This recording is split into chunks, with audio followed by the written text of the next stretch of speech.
Over the years, you've probably heard some crazy stories surface about parents wanting to put ridiculous things into consent orders. So where should the line be drawn? So tell me, Nardine, what are some examples of some radical things that parents have tried to put in consent orders? Sure. Well, it's more common than you would think. So what a lot of parents want to do is have this arrangement where the child lives with them for 6 months a year and with the other parent for 6 months a year. And it's surprising how often I still hear that, parents coming along and wanting that to take place. And sometimes they even live in different states. So, the court will never approve an arrangement like that. So you've got to tell the client, sorry, but that's just not going to work.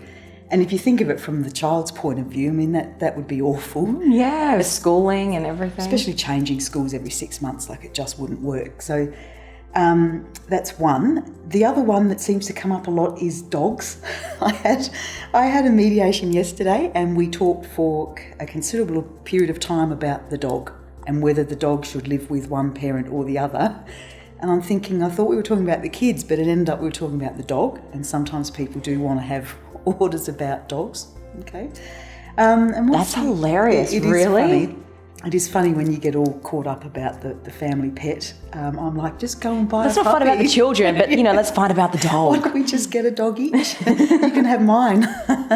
And what's the other one that comes up? It's just people want to put too much in a consent order sometimes. So they want, little Johnny will go to bed at 6 p.m. and, will eat only Wheat Bix for breakfast. And they're the sorts of orders that the court will not want to see in consent orders.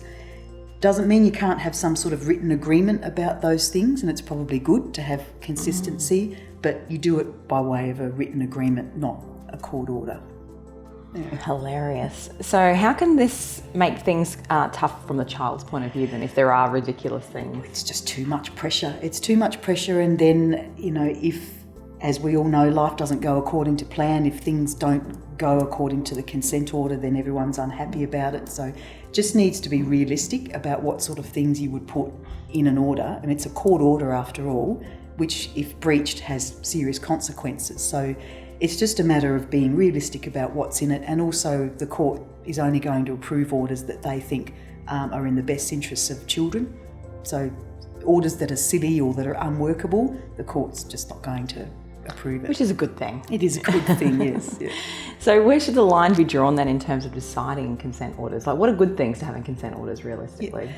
The main thing that you want to have is parental responsibility, who makes decisions and what decisions about what sort of things, where the child's going to live, what sort of arrangements are in place for school holidays and special occasions, and also to be certain about what your arrangements are. So it might work just to say half school holidays, but it might also work better if you specified that the school holiday was from this period to this period and what half of that actually means, because there can be some confusion about that. So just clear orders, orders that will work for your family, and orders that have a bit of flexibility built into them are the best. I love it. So there you have it.